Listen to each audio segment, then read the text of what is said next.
maaga tayong alabang. Isa, friend namin. Kakapasok lang ng Skyway kanina, traffic sa Quezon Ave. Buti dito, pera usoga. Ayan siya. Oh. Ayan siya. Maluwag tayo ngayon. Hi, girls! Girls, so say hi! Say hi! Maybe 30 minutes?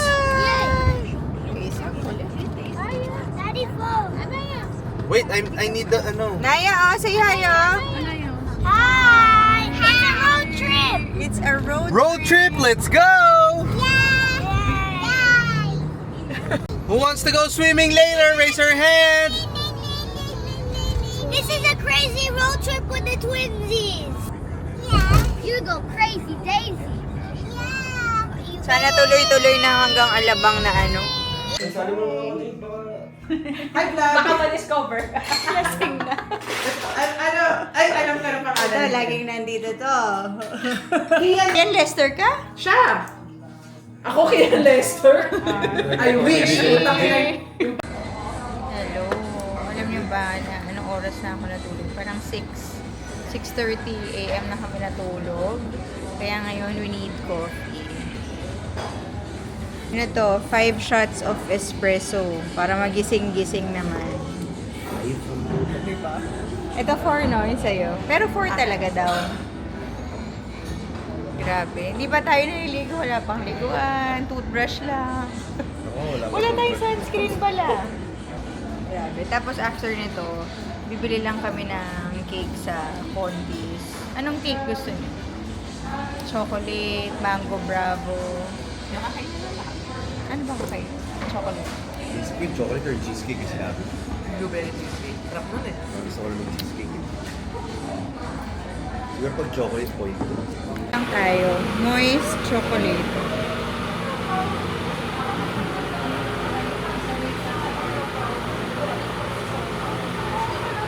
Parang konti na lang ba yung cakes nila? Baka meron. Kami ng blueberry cheesecake dyan sa Condi's and chocolate.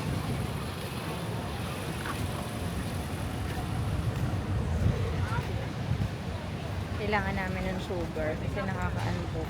Grabe. Namamaga yung mata ko, no? Hi muna kayo sa vlog.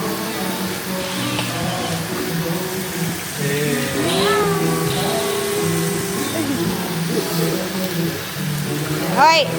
Boys! Eat na! Eating time! Boys! Hey! We're going to Caution Hut sa Kapitolyo naman. Dahil sobrang love namin yung Caution Hut. Tapos nakakatuwa yung yung lalaking tumutulong sa parking. Siya pa rin yung lalaki daw na kilala siya ni Peng. Na tumutulong sa amin. Nakatira pa kami dito. Like, ilang years ago na yun? 9 years ago. Ayun siya. So anyway. Bibigay ko sa kanya mamaya. Wala masyadong tao ngayon. Yung sounds. Let's go. Let's go, boys.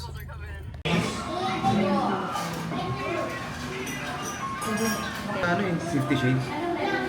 Ayun. Okay, medyo matagal ako hindi nag-vlog kasi yung nagpunta kaming Alabang, hindi ko na-charge yung camera. Nasa bag ko lang yung camera, hindi ako nakaka-vlog. Parang ilang days ako walang vlog and hindi pa rin ako nakaka-edit. Actually, natatakot na ako mag-edit kasi ayoko ng sobrang haba na vlog. Pero anyway, I hope everyone's okay. Tagal ko hindi nakapag-vlog. Medyo nagpahinga ako for a while. Nagsunod-sunod na lang na everyday may pinupuntahan. So anyway, let's eat muna. Dahil hindi pa kami kumakain. Anong oras na? It's 3:45 p.m. In 2017, who won the NBA championship? Isang seafood laksa, first degree. Seafood laksa, the first video po. Tapos dalawang beef laksa, first degree. Beef laksa po, dalawa. Larry Bird. Tapos isang Mango soya, laksa, first video po. dalawa. Tapos isang soya unleaked You want the ulong? Yung hindi yung gulay. Pork. Ilang pieces? Yung 5 lang. Or 10? 5 lang. Isang 5 pork dumpling. Tsaka tubig ate. In-order mo na yung sa akin? Oo, sige. Ayun lang. Seafood. Isa pong seafood asam laksa na first weekly. Dalawa pong beef asam laksa na first weekly din po. Oo. Tsaka 5 pieces na pork dumplings. Oo. Tapos isang only soya. Ilan ma'am? Isa lang. Isa po. Thank you, ma'am. Kung hindi pa kayo nakaka-try dito sa Kosyo, i-try nyo. Meron sa UP, pati dito sa Capitol. So, sobrang sarap ng noodles nila. So, yung mga choices. Daddy, what was the 19... Let's eat! Seafood asam laksa po. Yeah, sa kanya. Hello! Bumibili lang ako ng shot time milk tea habang si Peng ay nag-check out dun sa grocery. Ayun. Meron silang bago. Yan yung trinay ko, yung hojicha. Try ko dapat yung plain, pero sabi ni ate masarap daw yung may kasamang cream cheese. So, nag-crave ako sa milk tea ulit. Alam nyo, hindi na ako naka-vlog sa grocery kasi tinatamad talaga ako na mag-vlog ng grocery kasi ang hirap niya i-edit pag paisa-isa, to be honest. Kaya, ngayon pauwi na kami, nagbabayad lang. Hindi na ako nag-vlog sa grocery kasi talagang okay mag-vlog sa grocery, sakto lang kaso yung pag-edit talaga ng grocery clips, 'di ba? Ang dami nun. Nakakatamad. Ang dami ko pang hindi na-edit, to be honest. Akala ko na lumabas. Ano yun? Wait lang. Pinapatong ko lang kasi kayo. Wait lang. Ayusin natin. Okay na yan. Ito yung Hajiko ba yun? Yung, nakalimutan ko na. Basta ito yung parang bagong milk tea with cream cheese. Tikman natin kung masarap Cream siya. cheese? Oo. Pero hindi na ako kumuha ng ng pearls kasi carbs din yun. Oh my gosh, ang sarap. Masarap siya. 160, ang mahal na ng chat time, no? Ano siya, tea talaga yung flavor niya with milk, with cream cheese. Tapos pinalesen ko yung sweetness. So masarap siya kasi hindi siya yung mga typical na sweet drinks, ganyan. Ano pa rin siya, strong yung tea niya. Ngayon, magde-drive-thru lang tayo sa Starbucks dahil itong isa gusto naman ng coffee. Ayaw niya ng milk tea. Hi, good afternoon. This is G. What can I get you? Isang tall na cafe mo. A little bit. Tapos, Light lang. Light lang. Meron kayo non-fat milk? Meron pa. Yan. Tapos non-fat milk. Any additional order? 2 per person. Chowking Sige, naman isa. tayo. Grabe, lagi nila yung kinakain to. Rice lang po, sir. Hindi. Yung may siomay. May siomay na. Chowpan, Mhm. platter. Okay. Dalawang order po. Hindi. Isa lang. Okay po. Tapos dalawang chicharap. Chicharap po. Yun lang. Kihinin lang namin yung siopaw sa bahay. Mag-i-edit na ako ng vlog ngayon. Akala ko sobrang daming laman ng camera ko. Ayan, oh. Yung linagay ko lahat siya sa Premiere Pro to edit. 15 minutes lang.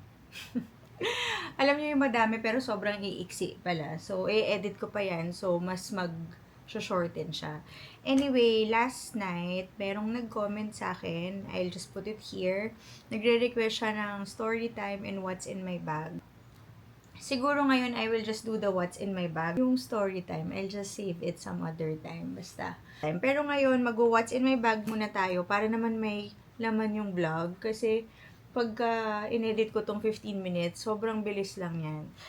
And sakto may nag-request. Pag may nag-request naman, I always try na include siya sa vlog.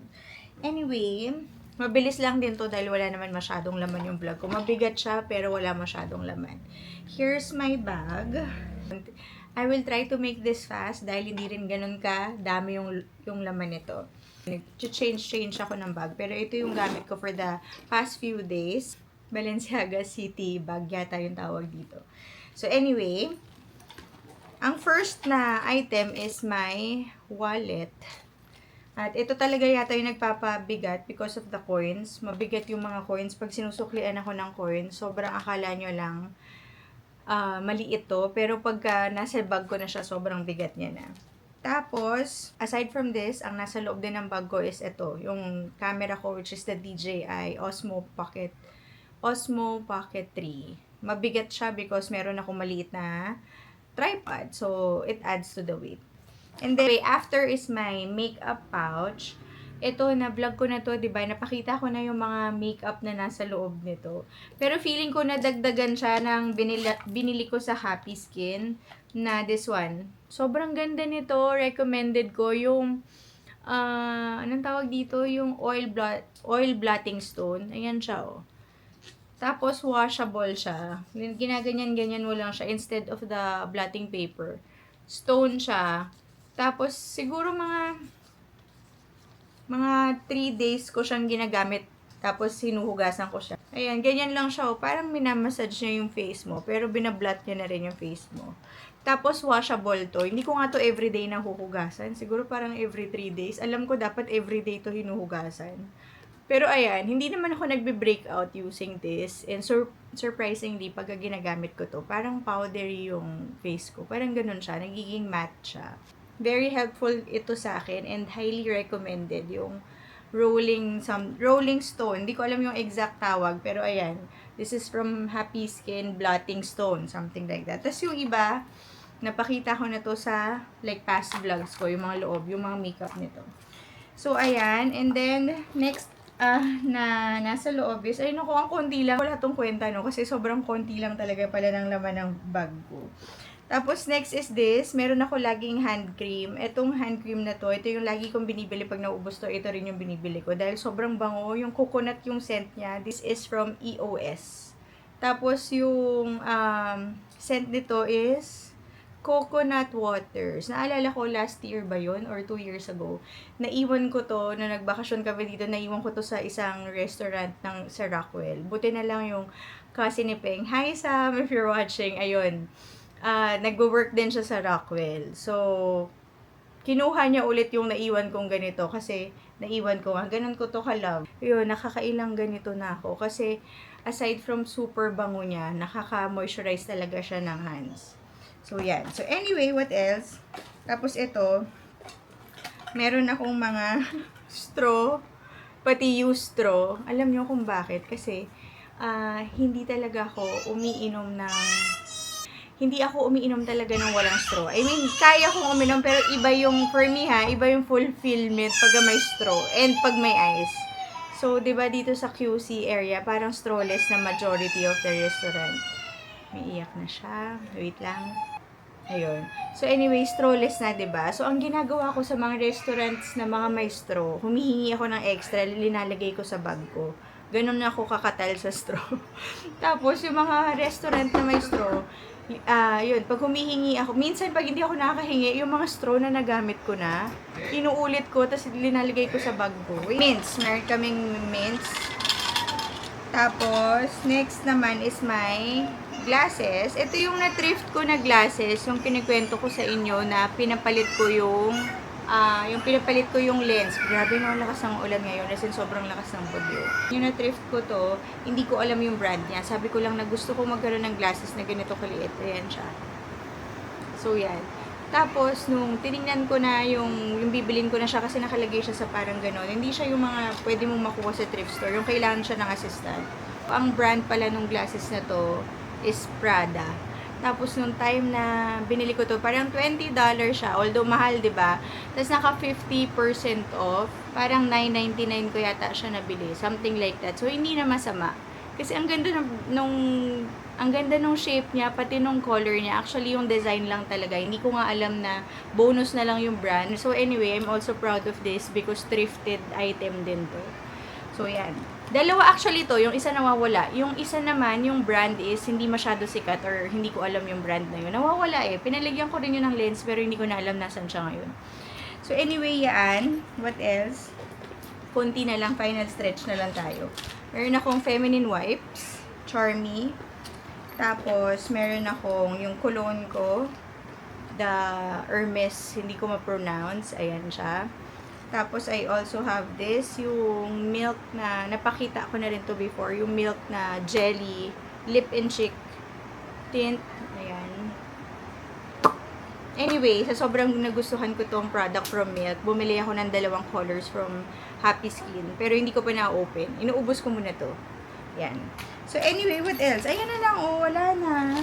Meron tayong mga resibo, mga kalat, resibo and tissue. Siyempre, feeling ko normal to sa mga bag mo. Tapos, wala na. Tapos, ito, meron akong lip and cheek tint from Happy Skin again. Ito nga yung gusto ko ngayon, yung new favorite ko ngayon, yung iced coffee. And then, that's it. Tingnan natin kung meron dito sa bulsa. Oh, sa bulsa, pocket, nandito yung isa kong glasses. So, dalawa-dalawa yung glasses ko sa bag. That's it. Yun lang yung mga laman ng bag ko. Ito lang siya. So, ayan lang yung mga laman ng bag ko. Yung makeup bag, my phone, syempre, nasa loob din pala to ng bag ko. Ito, yung glasses, mga kalat, resibo, ganyan. Mints, feminine wash, perfume, tint, and hand lotion, and my wallet. Yun lang yung laman ng bag ko. And balik na natin lahat siya. Alam nyo, meron nga ako nawawala. Yung napakita ko dati na yung alcohol spray ko from Sephora, nawawala siya. Hindi ko alam kung nasan, kung nahulog ko somewhere, wala rin naman sa car, pero nawawala siya. Anyway, that's about it. Anyway, grabe talaga yung bagyo lately. Medyo nalungkot ako kasi wala kami napuntahan ngayon because of yun nga, yung bagyo na to. Actually, nabasa ko sa Facebook tomorrow, wala na naman daw pasok dahil nga sa bagyo. So anyway, ganun siya. Super ulan siya ng ulan dito sa Pilipinas. And yun yung ating weather ngayon. Anyway, I will end the vlog and next time meron talaga akong kikwento sa inyo. Basta. Anyway, I hope everyone is safe, especially ngayong tag-ulan. Hope everyone is doing well. I'll just see you again on my next vlog. God bless.